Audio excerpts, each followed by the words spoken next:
warahmatullahi wabarakatuh. Dengan kami dari kelompok 2 yang berkatakan saya sendiri Reski Hidayat dengan BP 2210441002 dan rekan saya Tasya Aprilia dengan BP 2210543558 dan Nadia Hafiza dengan BP 2210542028 akan mempresentasikan hasil diskusi kami sebagai berikut. Topik kami menjudul proyeksi potensi dan manajemen dari distribusi daerah. Kita lanjut ke slide berikutnya.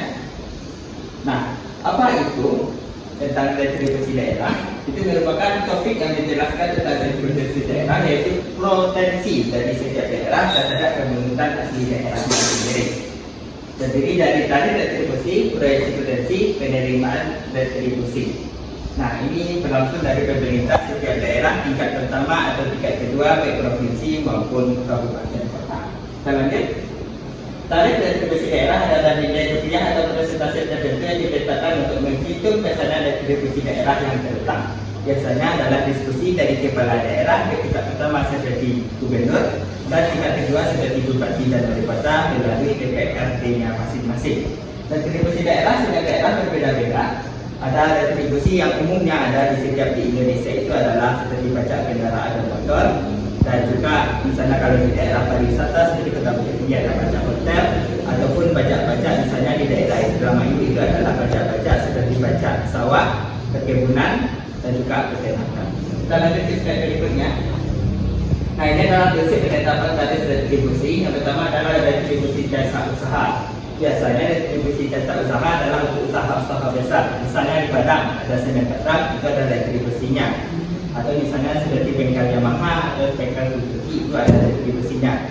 Sementara untuk retribusi daerah untuk usaha kecil menengah atau UMKM tidak ada. Selanjutnya adalah retribusi perizinan tertentu. Umumnya adalah retribusi pajak dan bangunan.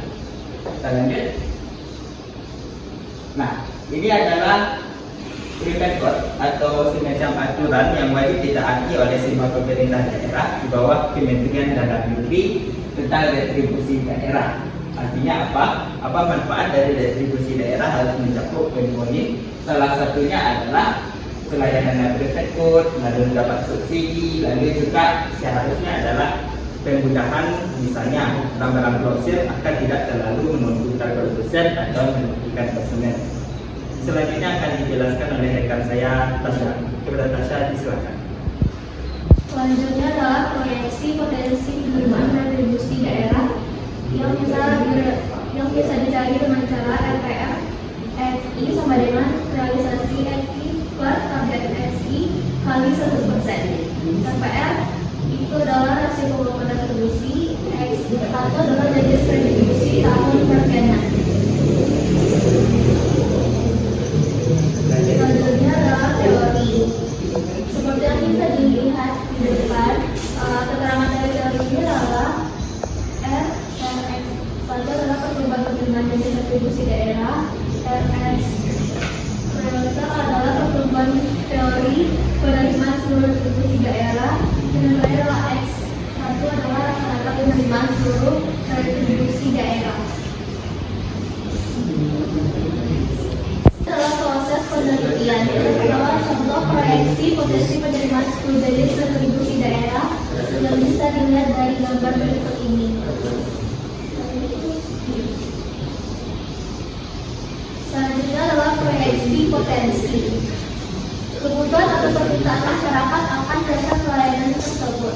Semakin tinggi kebutuhan atau permintaan masyarakat akan dasar pelayanan terhadap sebuah jenis retribusi, maka tarif yang ditetapkan dapat semakin tinggi sesuai dengan kebutuhan atau permintaan tersebut, dan sebaliknya semakin rendah kebutuhan atau permintaan akan jasa pelayanan tersebut, maka tarif yang ditetapkan juga semakin rendah, atau dengan kata lain kebutuhan permintaan jasa pelayanan berbanding lurus dengan tarif yang akan ditetapkan. Kedua, besarnya tarif retribusi yang ditetapkan. Yang pertama itu besarnya tarif retribusi daerah merupakan diskresi pemerintah daerah untuk menetapkannya. Namun demikian, dalam menetapkan tarif retribusi daerah hendaknya juga memperhatikan tarif retribusi di wilayah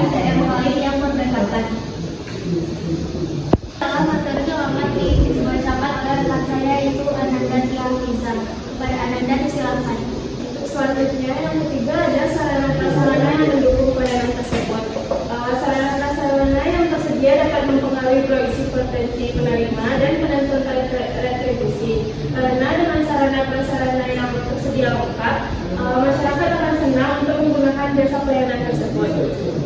Yang keempat, tingkat atau kualitas pelayanan yang diberikan. Tingkat atau kualitas pelayanan juga dapat mempengaruhi proyeksi potensi penerimaan, retribusi dan penetapan tarif retribusi. Apabila kualitas pelayanan yang diberikan lebih baik, maka banyak masyarakat yang menginginkan pelayanan tersebut, sehingga tarif yang ditetapkan dapat lebih tinggi dan berimplikasi pada penerimaan kas daerah yang meningkat karena potensi penerimaan retribusi juga meningkat. Selanjutnya ada penentuan tarif retribusi pengendalian menara telekomunikasi. Besaran tarif retribusi merupakan diskresi pemerintah daerah untuk menetapkan besarannya, tetapi khusus untuk tarif retribusi pengendalian menara telekomunikasi, besaran tarifnya maksimal, yaitu paling tinggi 2% dari jual objek pajak PBB menara telekomunikasi sesuai dengan penjelasan pasal 124 Undang-Undang Nomor 28 Tahun 2009. Itu pemerintah daerah yang menetapkan tarif retribusi pengendalian menara telekomunikasi disarankan memakai batasan tersebut dan tidak memakai besaran lumsum, karena kalau memakai besaran lumsum dan ternyata setelah dihitung berdasarkan batasan maksimal tersebut jumlahnya melebihi 2% dari NPWP PBB menara telekomunikasi, maka akan dilakukan restitusi untuk mengembalikan kelebihan pembayaran tersebut. Untuk penentuan tarif retribusi mempekerjakan tenaga kerja asing, di sini ada izin mempekerjakan tenaga kerja asing yang selanjutnya disebut dengan retribusi perpanjangan IMTA, yaitu adalah pungutan daerah atas pemberi perpanjangan IMTA pada kembali kerja TKA. Retribusi IMTA merupakan pengalihan dari kewenangan pusat ke Perda berdasarkan pasal 15 PP 97 tahun 2012. Besar tarif retribusi perpanjangan IMTA ditetapkan paling tinggi sebesar tarif penerbitan IMTA yang ditetapkan peraturan pemerintah mengenai jenis dan tarif pada jenis PNBP yang berlaku. Sekian presentasi dari kelompok kami. Assalamualaikum warahmatullahi wabarakatuh.